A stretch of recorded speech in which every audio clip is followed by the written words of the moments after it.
What's good, everybody? Scoobert Dubert here. Welcome back to Love Music More. I had a great conversation with Mike Gillilan from Giltone Mastering. And mastering engineers are so cool because I can't do it. That's not my lane. And so I'm so fascinated about it because mastering has always been this little black box of I put my mixes in, somebody does some black magic to it and it comes out and it sounds amazing. Giltone Mastering is all about that, and he digs into it like what's actually going on? What is clipping in a musical way? Like how does all of this work? And he talks about the converters that he uses, the EQs that he uses, and the minor shifts that add up to make a major difference. So really great conversation with Giltone Mastering. Coming up, before we get there, DistroKid is our title sponsor, and I want to thank them and introduce them to you. DistroKid makes music distribution fun and easy with unlimited uploads, and artists get to keep 100% of your royalties and earnings, 100%. I use them, and we have a special 30% off discount code so that you can use them too.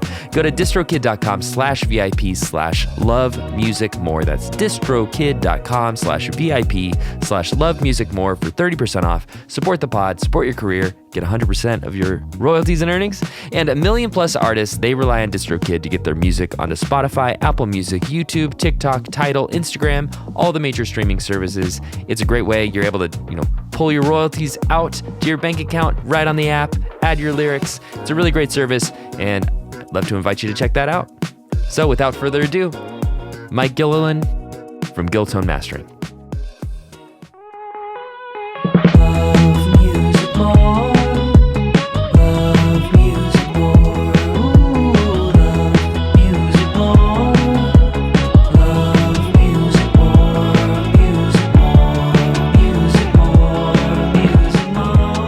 What's good, everybody? I am Scoobert Dubert. Welcome back to Love Music More. I am joined with Mike Gillilan, an incredible mastering engineer and recent Angelino. So welcome to the pod. I'm so excited to talk to you about mastering, audio, your musical journey, what kind of led you into this, and just go deep dive into it. So what's up, Mike? Thanks, Scoob. Glad to be here. My journey with music goes way back to when I was a kid, really. I started playing drums at age 10, drums and bass. It's a good combo. Yeah. A lot of drummers play bass and vice versa. And that led me to study music in college, where I studied drums at the University of Miami. And interestingly, I was not interested in audio engineering or really knew about it then. Yeah. I was really focused on wanting to be a drummer. And when I finished school in 2010, I moved back to Chicago, which is where I'm from. Cool.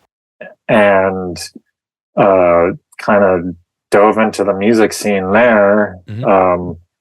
I started working at Reckless Records, which is sort of Chicago's Amoeba. It's the biggest indie record store. Shout out Reckless Records. Is it still around? Oh yeah. There's okay, three, I gotta go there. There's next time I'm in Chicago. Three locations in Chicago. Okay. Got it. I'm bookmarking it. So I worked there for 6 years. In addition to playing drums in bands during that time and going on tour, and just soaking up musical knowledge. I thought I knew a lot of music when I was in music school. Yeah. And then I got to the record store and realized there's so much music that I just became a sponge there. Yes. And in 2017, I think it was, a good buddy of mine needed a sound engineer at a club in Chicago, and he said, cool. "Hey, so you start with live sound." Yeah, nice. Yeah.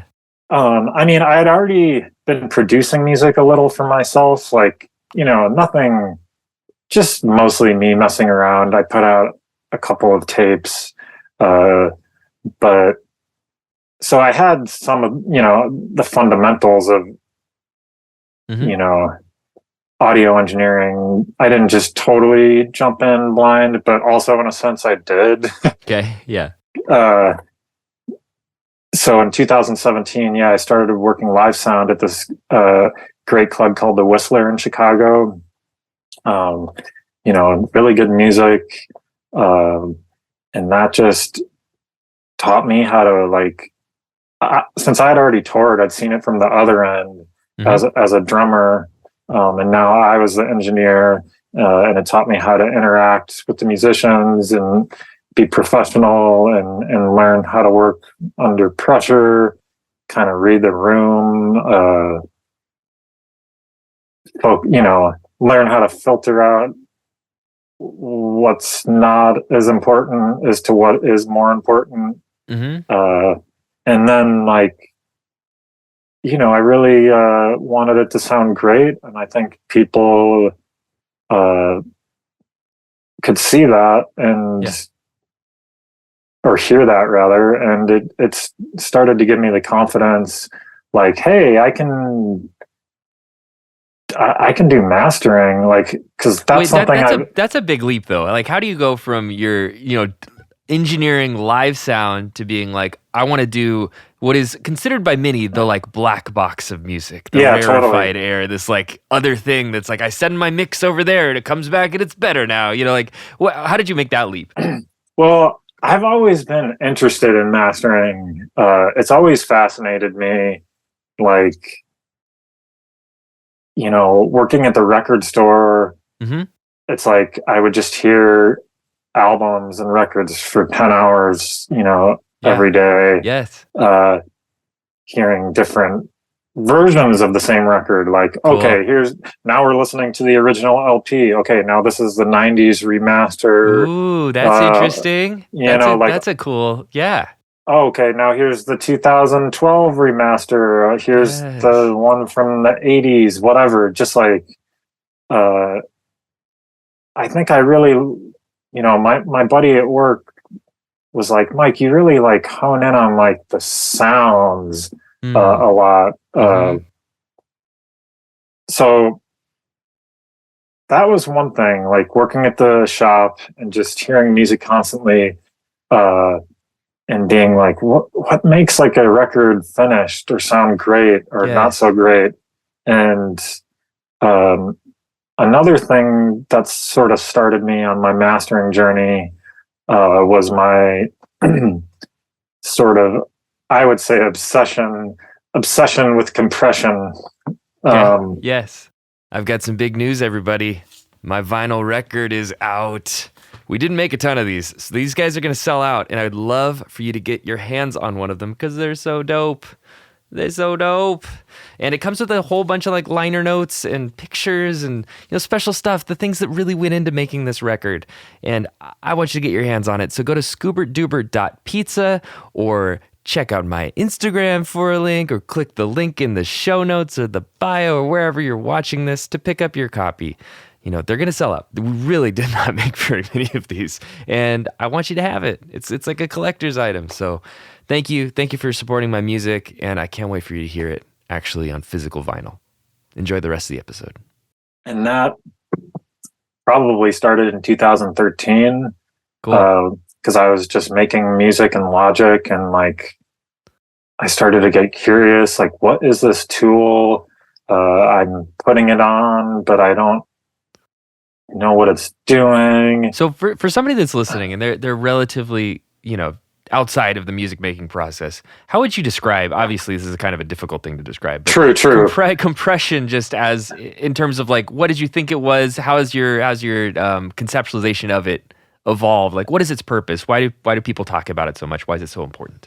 I didn't really know what it was, but what its purpose is to reduce the dynamic range of audio, which essentially, says, okay, we're going to pull down the really, really high parts, so that then we can bring up the overall volume by then being able to bring up the lower parts. It's like by bringing down the top, we can then bring up everything a little bit. So Yes.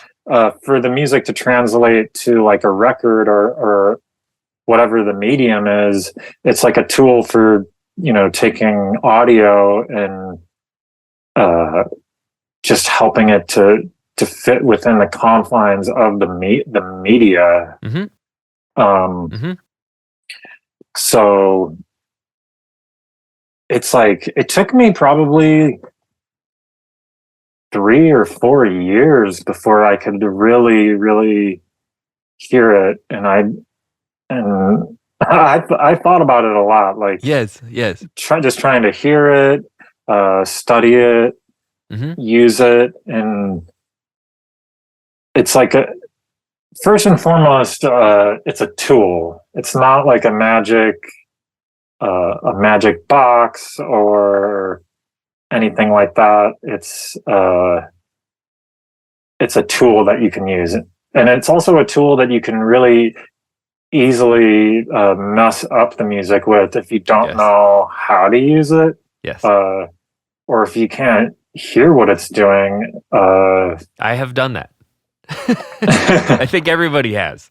Yeah. You overcompress, you undercompress. There's a sweet spot. There's a Goldilocks zone of, you suck out all of the vibe and the dynamics of something, or you leave it too raw and now the record's like got too many peaks and valleys, or you change the tonal, the timbral kind of essence of the thing by, There's a lot of, different parameters in it.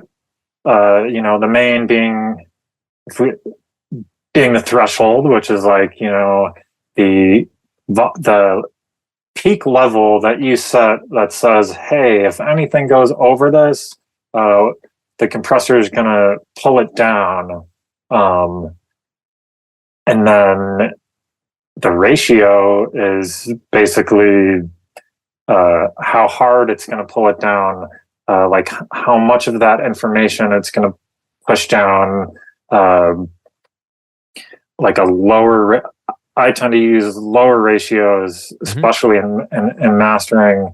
A lower ratio is going to be more transparent. A higher ratio brings it more into what is called limiting, and that is also useful, but can be less transparent. And then not all compressors have attack and release, but that is another big part of it.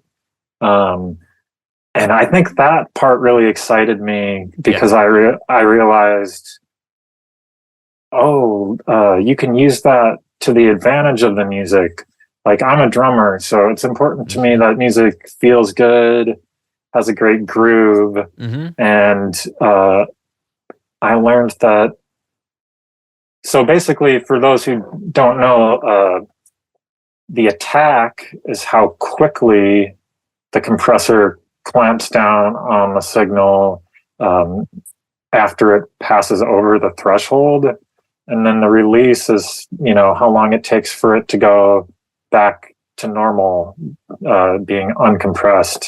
And that has a time component. So if the music has a groove and your compressor has an attack and a release, if you're listening carefully, you can set it in such a way that it works with the groove, enhances the groove. You can also try to make it stay transparent and just get out of the way. And maybe you don't want people to hear it at all. But it is cool in that rhythmic sense of like, you can use it to take something that's already got a groove and then enhance it more. Yes. And I feel like some people have heard that, especially like dance music or music that's got a really loud kick drum. Sure. I've seen on subreddits and stuff where people have been like, why does the cymbal get so quiet every time there's a kick drum? Sure. And that would be what's called actually, like, people sort of use the term side chaining loosely. People will say you've got a side chain, the bass to to the kick or whatever, technically the sidechain is just whatever signal is triggering the compressor to work. Usually that's the incoming audio. So it's like working on what's coming in. But in the case of dance music, you're now telling the compressor, I don't want it to compress, say the bass part, bass, for example. That's a bass and kick are a common duo. I don't want the compressor to compress the bass depending on what the bass is doing. I want to set the input sidechain input as the kick drum. So now the compressor is clamping down and opening up to the kick drum instead of the bass, and that gives the music sort of this sense of almost push and pull, or you know, some people say breathing if you really do it extreme, but that technique is sort of like what really helps like EDM and electronic music pop, because it's like every time the kick hits, it's sort of pulling everything else down to make room for the kick to hit, so the kick can hit harder. And you can approximate this also without a compressor and just using faders. And so like you can take your fader and write it down every time a kick happens, or you can set a sidechain on the compressor. They sound slightly different because the compressor is doing different things and adds, you know, sometimes saturation, stuff like that. But you can literally, like that. This is something that, you know, some people do. They'll draw in volume automation is what is called, so that every time a kick happens, there's nothing in the way, because you want to hear the full impact of that kick and kick-driven music, so it's punching you in the chest, and you don't want another big bass part kind of in the way of that, because then it all just gets muddy and kind of less transparent. And so you get that you know, kind of sound cymbals and all this stuff. It's cool. That's what you just did with your hands is like a good visualization of compression, like almost like a you know, like that's the attack and the release happening, or like here's a signal going up and then the compressor is pulling it back down, you know. It's like the extension and I actually think that release is not talked about enough. Attack is very obvious. Oh, let's talk about release, because attack is like you do something loud, I want it to react really quickly or really slowly. But then the release, that pumping nature, the return back to zero, like you were calling it, I think that it's not thought about enough, especially by a lot of bedroom producers, and a lot of times they set it to auto. I actually don't even really know what auto does. Me either. So, yeah, I'd love to talk a little bit more about release. Yeah. Release is interesting. I mean, it's like, okay, so in general terms, a quick release is going to bring the signal back to uncompressed more quickly at the expense of more distortion, which means you can get a louder sound, but it's going to be more distorted. A slower release, depending on the program material, is going to let the signal come back to normal in such a way that it's less distorted. It's like, because less processing has to happen less quickly. Okay, I guess is one way you could look at it. I guess it like if pulling out of plugins, just like thinking about like how the actual hardware worked. Is that true for something like an 1176, like the classic like fast? Totally. Compressor. So if you have an 1176, you know, and you put it's great. That's great on bass. I feel like agreed. Once I sort of learned the sound of that. You can hear it on so many records from the 70s. It's like, I know, it's crazy. so on that compressor, when you put it to a fast attack, it adds like this beautiful fuzzy distortion that's like pleasing. And that would be like, that compressor is like a colorful, aggressive compressor. It has the possibility to have a really quick attack, and then a lot of people like to set the release at the fastest possible, which just leaves it with just a nice pleasing distortion that sounds great. Yeah. And it's funny talking about distortion as sounding great too, because I feel like to some non-musicians they think like, oh, distortion is like a negative, or it's like rock guitars, but it's like, no, there's distortion on pretty much everything you hear. It's just controlling it. Yeah. Distortion can sound good or bad. And a lot of it has to do with not just like what you're running the audio through, although that does make a difference. In theory, if you are to run audio through any piece of equipment, whether it is digital or analog, if it's going in the outputs or in the inputs and out the outputs, the signal will be degraded in some way. Some people will say, this is the completely transparent compressor or whatever effect, but really everything imparts a little tiny bit of distortion, which could then be thought of as like a color to the sound, or a sound character. And distortion like naturally has, what's called harmonic overtones. And these are these notes that start to happen above the fundamental note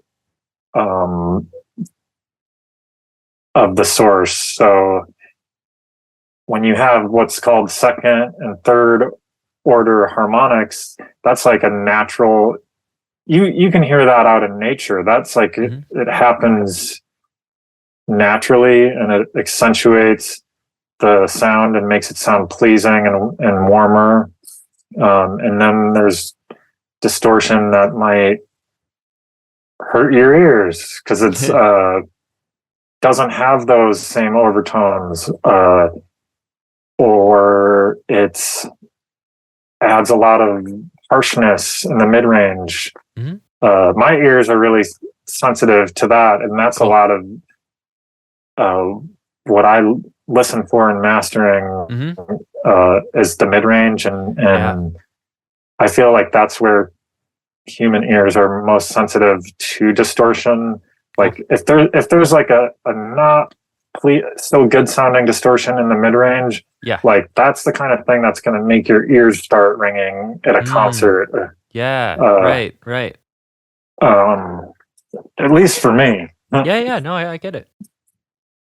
So distortion, like compression, is also a tool. It's like it happens whether you want it to or not, but then it can also be used as a creative tool. Whether it's like a fuzz box for guitar, which is like just going to distort something into oblivion, or love it. The stuff that the processors that I'm using in mastering are way much more subtle.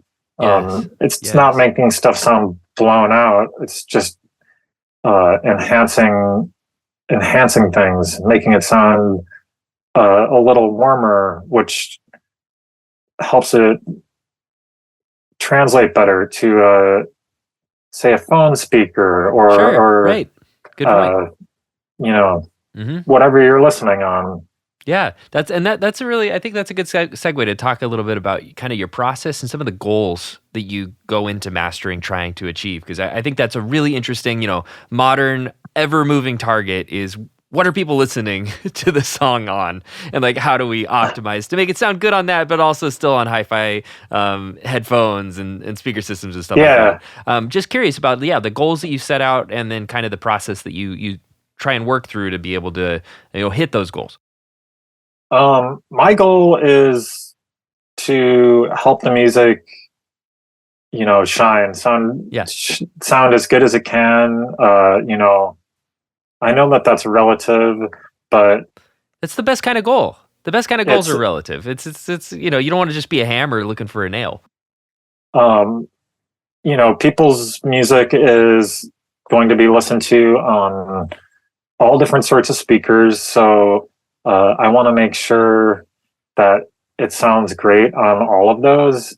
Granted, like a crappy phone speaker isn't going to sound as good as a nice stereo setup. Mm-hmm. But I'm of the belief that if you make a good master for, like, if it sounds great in my studio on a full spectrum system, that's going to sound the best on a phone. Like, just if the music's great, it's Mm-hmm. going to sound the best on whatever. Yeah. So if there's just one song, I'm going to take one approach, and if it's a full album, I'll take another approach. Okay. Which also is important to bring up. Like, Yeah. I see a lot of tips online that are like, when mastering, do this, always do this. And I think it's like really important to take that stuff with a grain of salt. Even my humble advice, because every song I master, I approach it differently. There's not really a one size fits all approach to mastering, but I'll listen to it and just really focus in and try and take note of what sounds great. If there's any things that poke out at me as like sounding a little off, and then I'll usually have a conversation with the artist. Okay. Kind of like asking what they think and setting my intention, like, hey, I'd like to maybe work on this area a little bit. I think if I say try to bring the vocals forward a little bit, that will help the music translate better. Or I think the bass is a little out of control. I might try to rein it in a hair. And are you talking about this in terms of like where you're going to have your process, or kind of giving like mixed notes so that it would kind of help you, like which direction, or a little bit? That depends on like how, like, one, I guess, like the deadline, how much time the person has. If there's something that I think would be better fixed in the mix, I'll have that conversation and be like, if you have the time, I think you should try to fix this thing in the mix rather than me doing it in mastering. I'll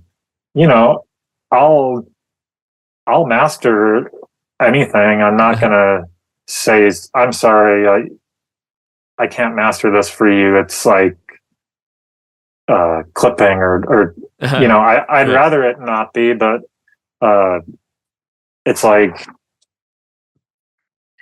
sometimes I have to discern whether or not I say, hey, you should try and fix this in the mix, or you know what, it's probably actually going to be best if I just sort of follow my intuition and fix it on my end. So mastering is really, I think it's highly intuitive. Yeah. I think people look at it as like this really technical thing, and it does have that element to it, of hitting like loudness targets or, you know, stuff like that. But I really think it's like, there's a great interview with great mastering engineer Dave Kutch, who's done some of Beyonce's records, and you know, he's like, I think Dave Pensato asked him, you know, how do you know when what's your process? And he's like, you know, it's, don't overthink it. You know, he's like, close your eyes and listen to it, and if it feels good and sounds good, then it probably is, you know. Yeah. So anyway, if it's a whole album, say it's like 10 songs, I'm gonna take those same ideas of listening through, noticing what I like, don't like, shouldn't say don't like, but like what needs to be addressed. Right. And then sort of note that on a song by song basis. Okay. And then, because with an album, I want it to sound cohesive. That's really important. Yes. Well, it's like cool. Someone could have recorded 3 of the songs in one studio, 3 in another. Good point. Different producers, different mixing engineers oftentimes. Different mixers, home mixed. And my goal is to give it like this sense of cohesion. Right. You have to. No one else will. that makes everything gel better. You know, I don't want to like make the things that are unique go away. It's just sort of about giving like a polish that brings everything together.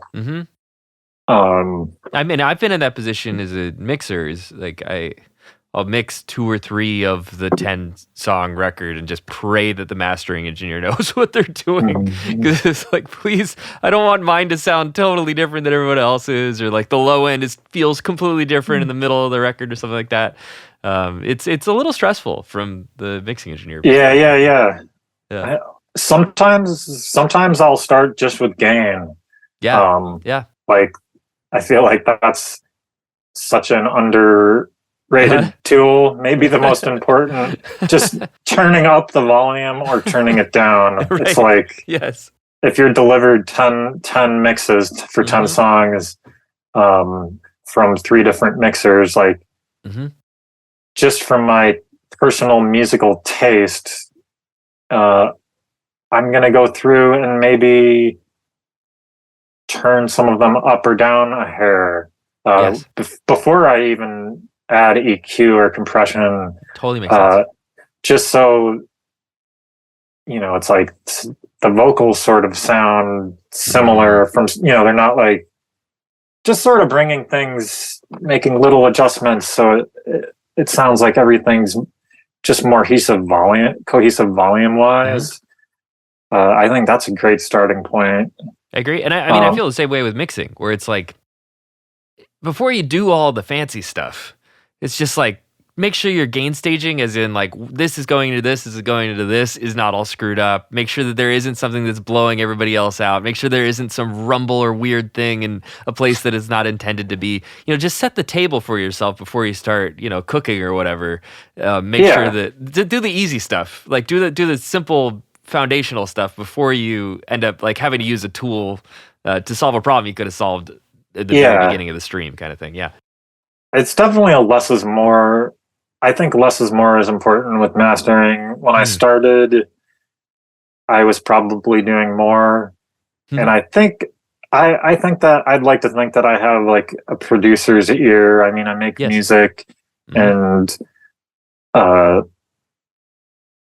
you know, I love all genres of music, and I'm just a huge music lover.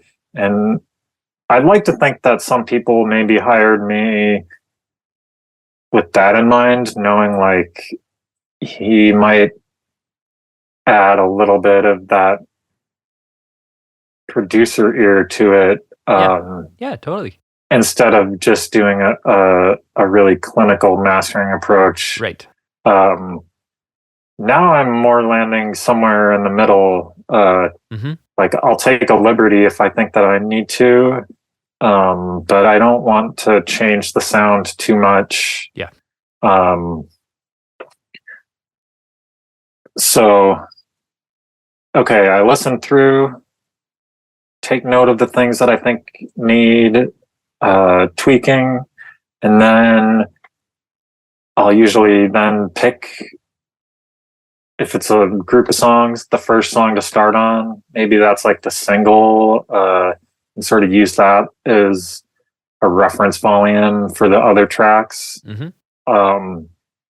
If I'm mastering just one single for an artist, I don't have other songs by that artist to reference by, so I'm just sort of going off of, say, trends, like, and just like genre dependent. Yeah, genre dependent trends. Yeah. Like a hip hop track, I wouldn't want the master to be really quiet. I'm going to base the loudness of it off of other records that are already released as finished records. Right. So I work with like a hybrid setup that's analog and digital. So I will usually first do any like corrective stuff in the computer. Like if there's some frequencies that are popping out, or EQing that needs to be done. Or de-essing, which I don't always use, but sometimes. And for those who don't know, de-essing is essentially compression for a very specific frequency range that correlates to the the S's and the different people's voices have more of a S or not, and that doesn't always translate. Acoustic guitars. I just recorded guitars a very squeaky acoustic guitar, and I used DS to really tame that sucker, and I'm glad I did. de-essing works well on acoustic guitars too. You can overdo it. Yes, I've learned that the hard way from a client telling me, my vocals sound a little weird to me. So it's like, that's very small frequency range can sound bad if it's like the way that it translates to vinyl or your phone or whatever. It'll distort in a way that's sort of like not always flattering. But then sometimes it's good to leave it in. It's part of the singer's sound. Maybe they want it left in. So I'll do like corrective things first in the computer, and then I'll send it out to my analog chain. I want to take care of that stuff first because it's like the analog chain is what kind of makes things more flattering, adds sort of like a little more depth, maybe warmth, or a nice like sheen or polish. So it's like I wouldn't want to do that and then DS. I just want like anything that's like that's like problematic. I kind of want to just take care of, in the computer, and then. And sometimes those analog transistors and stuff can make those problems worse if you don't deal with them on the front end. You can run something through a bit of kit, and then now it's blown out. I mean, a big part of mastering is making tracks louder. Like I'm not gonna lie, it's like for probably every master that I deliver is gonna be at least a little bit louder than what was sent to me. That's sort of common practice, unless it's like a genre that doesn't really need that. But there is an element of wanting things to be competitive and punch and not sound weak next to the other tracks on a playlist. Sorry to interrupt this very important broadcast, but it's time for one more advertisement for myself for this podcast. What I'm asking for is for you to rate it 5 stars, share it with your friends. This is like the most important thing for this podcast to grow. So if you want to do this, you go onto the podcast screen, right? You click on the ... on Spotify. Under there, it says rate show, and you go and you click it. 5 stars. If you could do that for me, that's the best way for the algorithms and all this stuff to share it out with the world. I know that it's a lot to ask, but if you could please just hit those 3 dots and then a 5 star, it would really help us out and helps us, get the word out and spread the love of music. So thank you. If you're listening on YouTube, you know what to do. Like, subscribe, all that good stuff.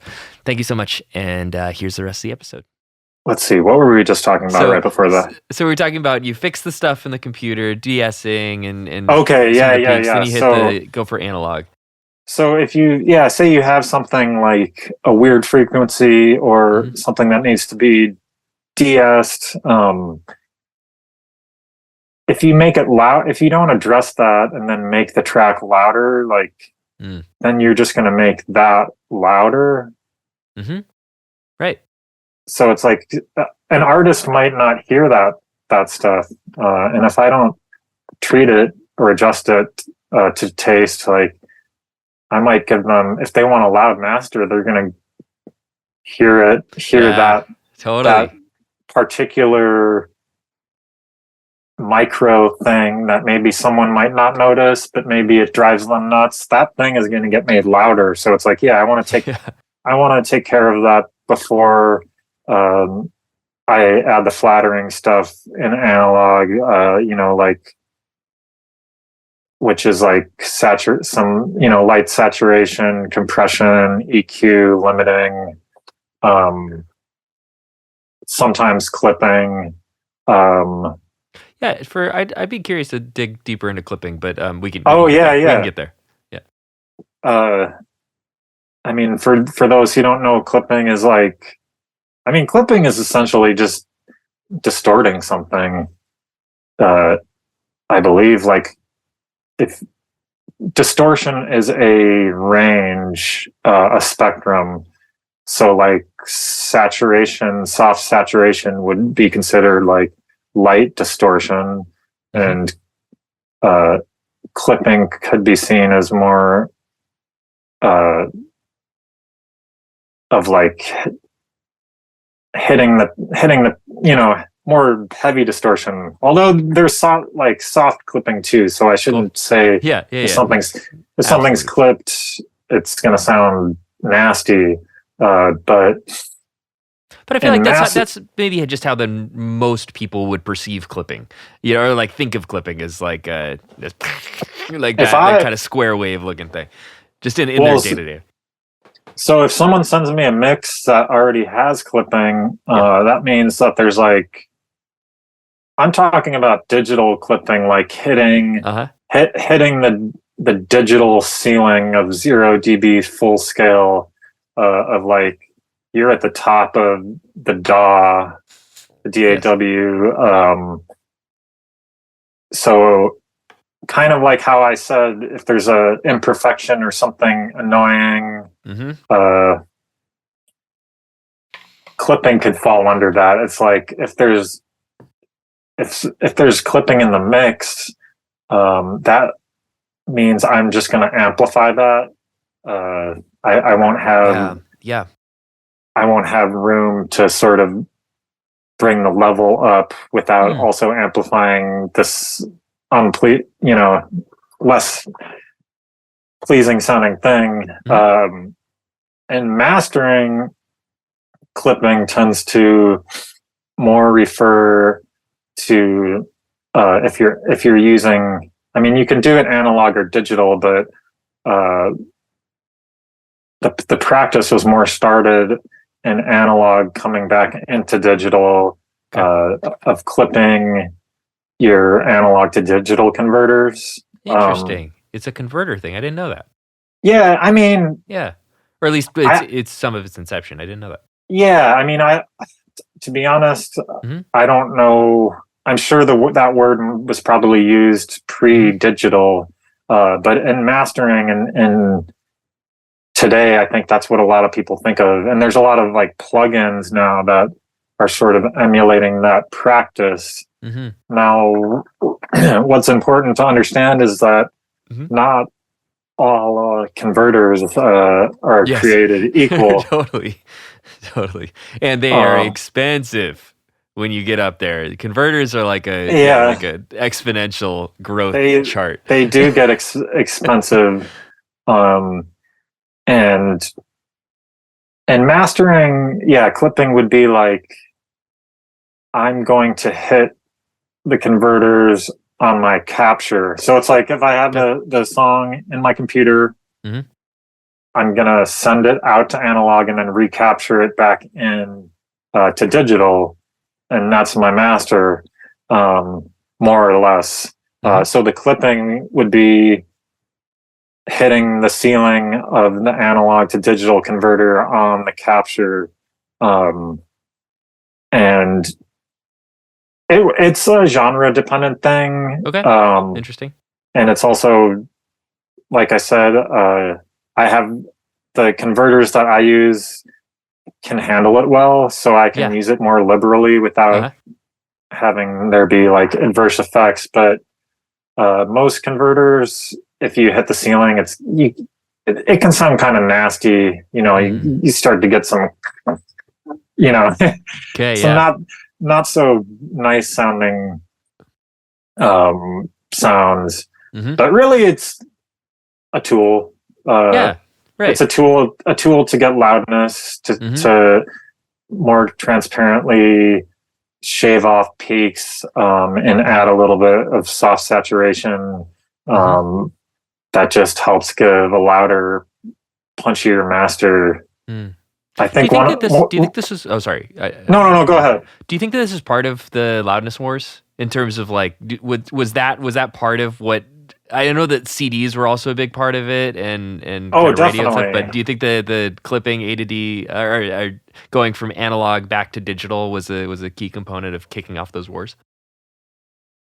In the modern sense, yes. Yeah, in the modern sense. Okay. I feel like the loudness wars has always existed. Cool. That's a cool take. Yeah. Because it's like if you throw on an LP like or a 45 from the 60s, like there are masters from the 70s that like are as loud modern masters. The loudness wars is about wanting to have a competitively loud master, but I think that that's something that people have always wanted. So it's like certain records that are older, like the vinyl, when you play it, it's like going to sound a little more distorted because they were pushing it for a louder master. But in the modern sense, the loudness wars, it does refer to partly to clipping your converters and trying to squeeze out as much loudness as possible to keep things competitive, which is sort of like this, endless loop. It's like clipping in the loudness wars is sort of like a polarizing thing, where I think some engineers will say you should not clip, don't do that, that's bad practice, you're just degrading things. I think the reality is that it's really genre dependent. And certain kinds of music, like for example, there's something called normalizing now, which is common to sort of, after the master's delivered, have the streaming services adjust the volume so everything kind of sounds in the same ballpark. So they're saying, you should deliver your music at this level because we're going to turn it down to this level if it goes over it. But the reality is, a master that is above that level and then turned down is going to sound different than, one that's just sent in at the lower volume. Yeah. So it's like clipping is a tool to achieve transparent loudness. And it's a useful tool. I don't always do it, but I have converters that handle it nicely, and it has become part of my workflow. But I don't always choose to use it. Yeah, and I think, that's where I think the loudness wars ultimately kind of got us to an interesting place. I know that people say they're done, and that's not true. But loudness won. It's all. I think loudness is always won in terms of like popular music. It sounds good. I like loud stuff. I don't know. Come at me, audiophiles. I like loud stuff. I like dynamic masters too. Me too. But I like both. It's all good. Yeah, it's just like you can appreciate both. Yeah, I don't. Totally. I don't like the idea of being like, you should not do this. Yeah. Cardinal rules of. I didn't study audio engineering in school, so my approach is like more feel based. Yeah. Than like, I obviously have like the audio engineering fundamentals, but I'm not trying to hit like this exact number and not go over that or anything like that. It's like what sounds good and feels good is what I'm going to send the client. And I think that there's also the psychoacoustic element of the whole thing. Like what the meters read versus what it sounds like are sometimes two different things. Like you were talking about mid-range information and low and all these different things that are perceived differently, that are carried through on different sound systems differently. It can really change the way that loudness is perceived beyond just like LUFS or whatever, true peak, whatever you want to do. It's a number versus a feeling, I don't know. It shifts. Yeah, totally. Like the metering and LUFS is useful information. Yeah. But it's not the end all be all. It's like, it's just a reference.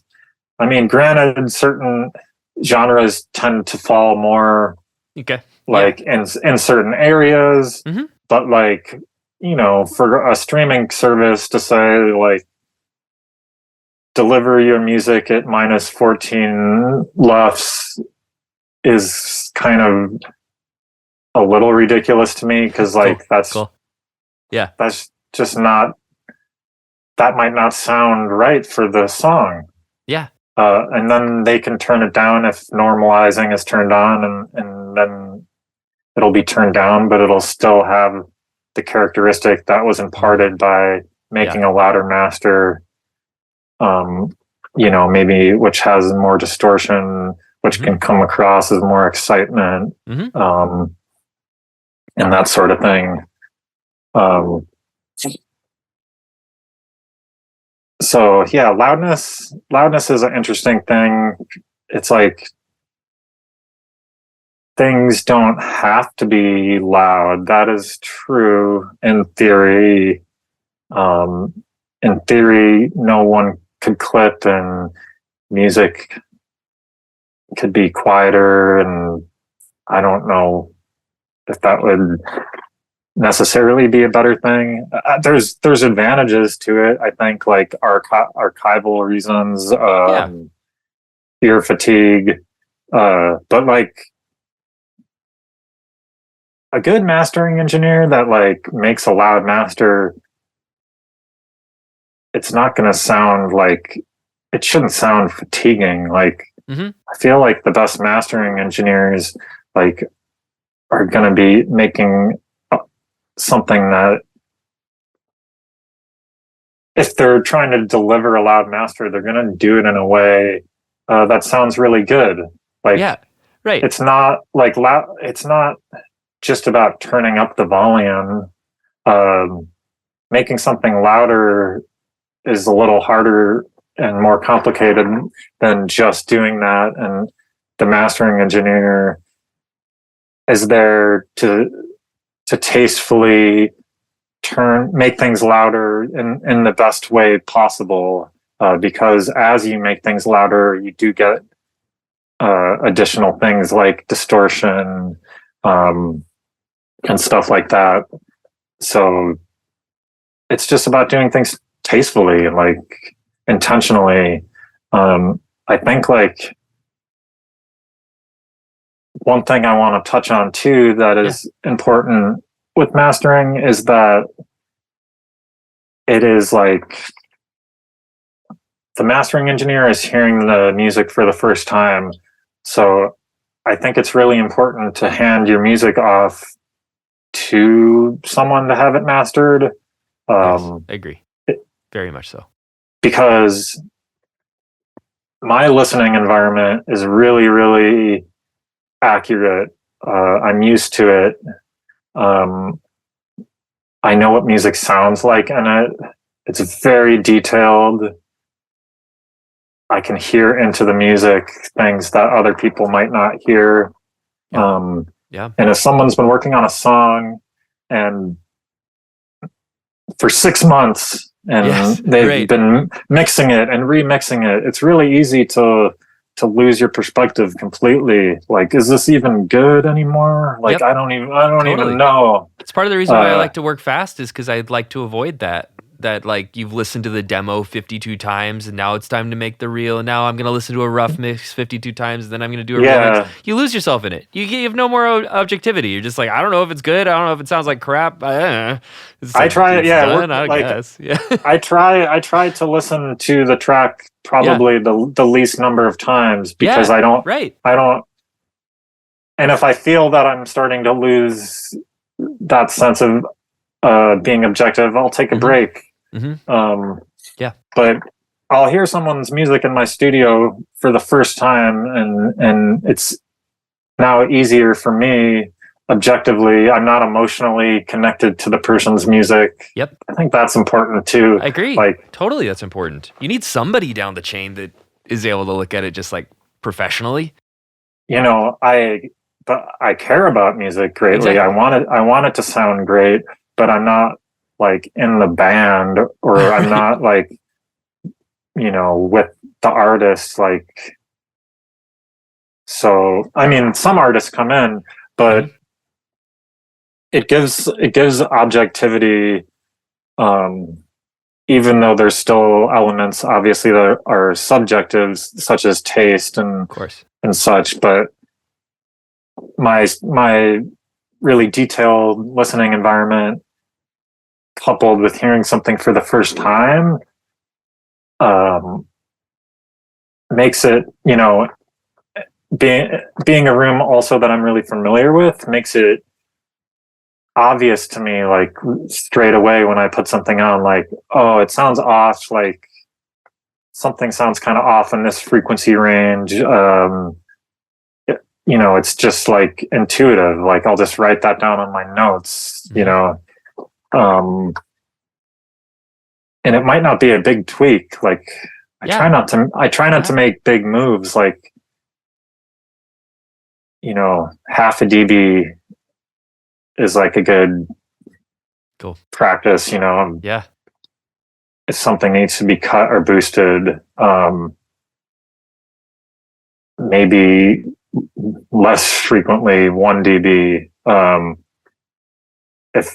If it's a situation where I'm putting the producer hat on a little bit more, because that's sort of like what I'm getting from the artist, that they want that. Maybe I'll go above that. But if I get like a great sounding mix, I don't want to mess it up. So I'm making small moves. That like subtly almost tilt the music. It's like tilt. I like that's a good word for it. Tilt the music. It's like if you want your music to translate to come out of the speakers and sound like a record. Yes. People will be like, why isn't I don't get it. Like, why doesn't it sound like an album? Yes. And sometimes it really is just like a super subtle tweak, like that tilts the music over into sounding like a record. Yes. Whether that's adding just a tiny bit of limiting, or some EQ, just to help like the vocals or the important elements, make sure they're front and center, or if it's like beat-based music, adding just a little bit of punch if it needs it. It's like a tilt and into the realm of like, this is not quite done. I'm going to make the minimum amount of adjustments necessary to make it sound done. And then I'll send it to them. And then,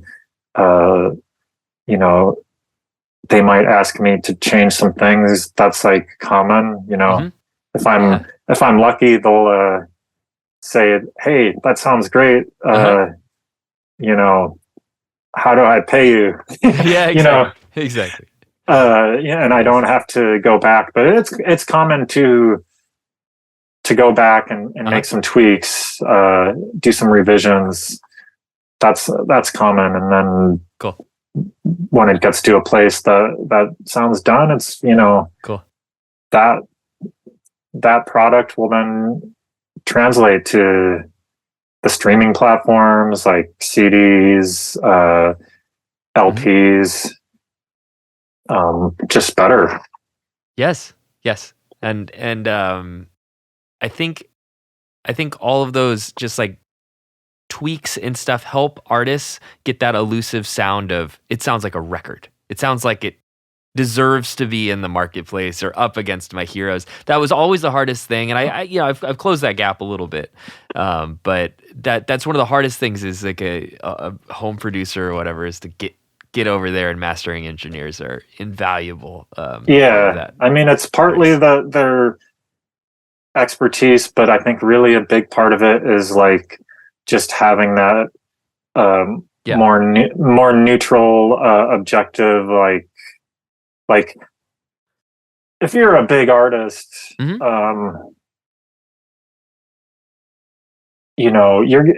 gonna you need to trust the mastering engineer. Yeah, that's another big part of it. It's like it's having a relationship of trust that I know that this person is going to do what they need to do, not mess it up, hopefully make it better, and I can have my faith that that's going to happen without getting all worried. Yes, exactly. Go ahead. I just want to ask you one last question. This is usually how we kind of close the pod. Oh, let's do it. So the show's called Love Music More. This is Love Music Why. And it just is a moment for me to kind of ask you, like, why did you choose this? Why do you continue to choose this? Why do you wake up every morning and go, I'm excited to master, I'm excited to work on music? What keeps drawing you back to it? What's the why behind what you do? I think the why has always just been a feeling, like being excited by sound, being able to express myself through sound, and mastering. I think the why is because I get to help other artists bring their vision to a point where it's going to resonate with other people more. Connect. I want people to connect to the music, and I like connecting to music, and sound fascinates me, but just as much so like connecting with the music on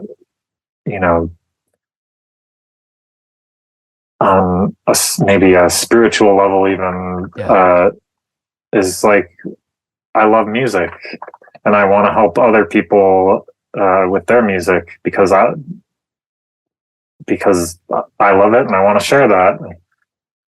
I love that. Me too. No, and it's a beautiful thing. I think that the thing I'm most jealous of mastering engineers is the sheer volume of music that you're able to touch and put your imprint on is remarkable. To be like, hey, here's 10 songs. It's like, okay, great, I'll get on it. It's like, that's awesome. Yeah. To say, hey, mix 10 songs for me or produce 10 songs, it's like, oh God, okay, yeah, let me like clean out the month, you know?